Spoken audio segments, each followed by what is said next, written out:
All right, ladies and gentlemen, thanks for taking a second out of your day to look at our video that we have here. This is your auto auction Maverick. This is a completely raw video. I've dumped some money into some AI editing tools and I wasn't getting the results that I wanted. So it's either going to be an all or nothing kind of thing. We're going to pump out about 50 to 75 videos and if things we get some traction, maybe we'll step our game up and get some better equipment. But today we're going to talk about the 5 vehicles that I would never buy at auction or ever. And ladies and gentlemen, this is coming from somebody who bought 20 to 25 cars per month as a professional buyer for a year and a half. Doing that every single week, you learn a whole lot real quick. So let's get it started. So number one, it's going to be our Chevy Equinoxes, okay? Any Chevy Equinox that has a 2.4 liter, 3 liter, or a 3.6 liter is a ticking time bomb, okay? The 2.4 liter is known for like timing chain issues, but personally I had a situation where I drove it at auction. It drove great. I was like, you know what? We are going to replace the front 2 fenders on them. Because those were kind of rusty. But other than that, I thought I got a great deal. So we get it back and we go to shut it off after the test drive, after we get it off of the rack back to the lot. And we go to shut it off and the car is still like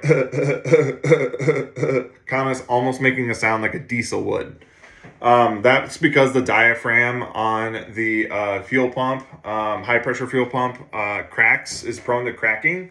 And what was happening is there was a lot of gas getting into the oil as well. So luckily we caught it and we were able to get that replaced, get the oil changed. The oil was very, very liquidy. So that's just a 2.4, guys. Okay. The 3 liter, known for a timing chain anyways. A lifetime timing chain with a Chevy is not the same as it is with like a Honda or a Toyota, okay? 3.6 liters, same thing, timing chain, okay? These will go out prematurely at probably about 100 to 120,000 miles. So just stay away, okay? It's going to rust out on you anyway. I challenge you, unless you live in like southern states, if you're in the upper Midwest like me, pay attention to it. Equinoxes are rusting out. Like, they rust out very, very easy. So to stay on the Chevy train, we're going to go to the number 2 vehicle that I would absolutely avoid at auction or ever, which is a Chevy Traverse. This model of vehicle that Chevy has is a bigger SUV. It utilizes the same engine that is in the Chevy Equinox, which is the 3.6 liter, the big engine that's in the Equinox, okay?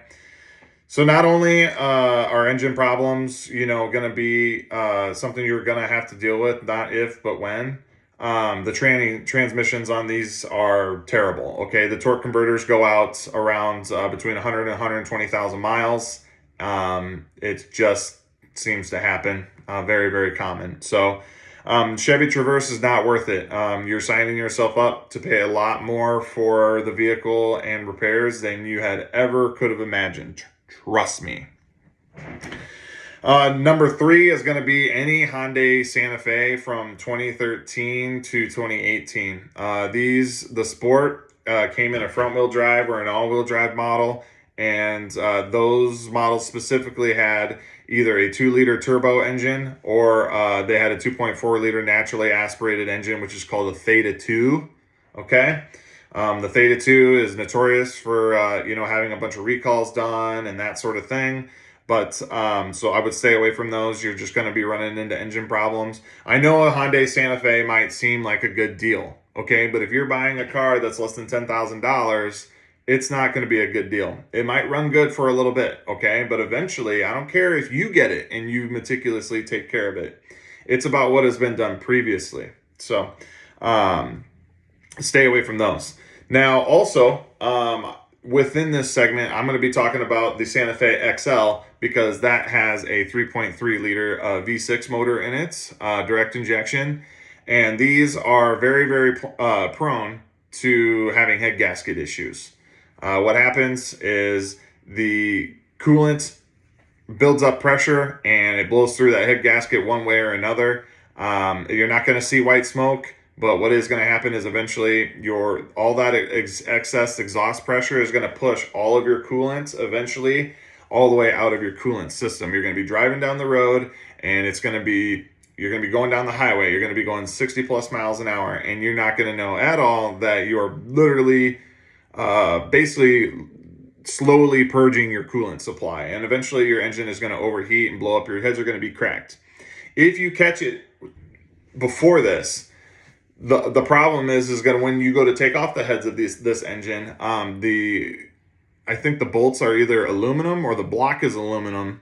It's one way or the other. I'm a buyer. I know just not to stay away from them. I'm not your super skilled mechanic that knows, what a block's made with and what the bolts are made with, in each and every spot. That's just not me, okay? I couldn't afford to pay attention to that, okay? It doesn't benefit me.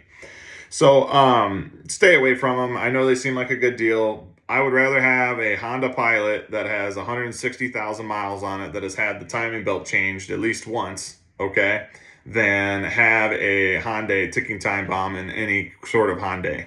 So number 4 is going to be a car that I bought 2 of, but not in this engine displacement, okay?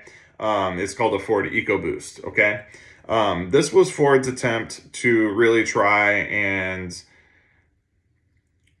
capture those consumers that wanted a vehicle that sat higher. Okay, some of these EcoSports are front wheel drive. Okay, it's not even about being in an SUV. Sometimes people think being in an SUV automatically means it's 4-wheel drive. No way. But to stay on topic, okay, there's 4 engine there's actually 5 engine displacement. No, there's 4 engine displacements for this model, the Ford EcoSport, okay? One is going to be a super small 1-liter twin turbo motor, very small, prone to head gasket issues, okay? If you don't regularly maintain these motors in the displacements that I'm going to be talking about, it's not if, it's when. Next, obviously, I'm talking about the smaller displacements, if you couldn't tell. It's the 1.5 liter, very, very prone to blowing head gaskets. Ladies and gentlemen, there's just so much pressure in these smaller engines that it has nowhere to go. And if you don't properly maintain them, eventually that pressure's got to go somewhere, and that's what happens. Same thing for the 1.6 liter. So stay away from the Ford EcoSport if it is in those engine displacements. I have bought the Ford EcoSports that have had the 2 liter naturally aspirated Ford motor in them, no turbo, and we've I still see them around town. We've had great luck with those. Last and not least is the Nissan Versa. Ladies and gentlemen, this car is a complete piece of crap, okay? I'm pretty sure the CVT that they put in these Sentras is an extra light duty kind of CVT. And then just overall, the build quality is just not there. And if you're buying it at auction or you're buying it used, I do not care if it's 1 year old, it's 2 years old. It is just not meant to hold up. Now, if you're just trying to buy a 1 to 2 year old car and you're only going to have it for 2 or 3 years and you're going to actually really maintain it, that actually might be something you could consider. But there are better options for what you're going to pay. So that's why I stay away. So, all right, guys, like I said, very raw, unfiltered footage. I apologize if my audio is not very good. So we're just going to crank out these videos. I have so much knowledge that I want to extend to people. And, if you like this video, please feel free to comment and subscribe. I would definitely love to have this be a channel that is highly led by the viewers. So if there's something that you want to pick my brain on, feel free to leave a comment and we'll make sure we make it happen. All right, thanks, guys.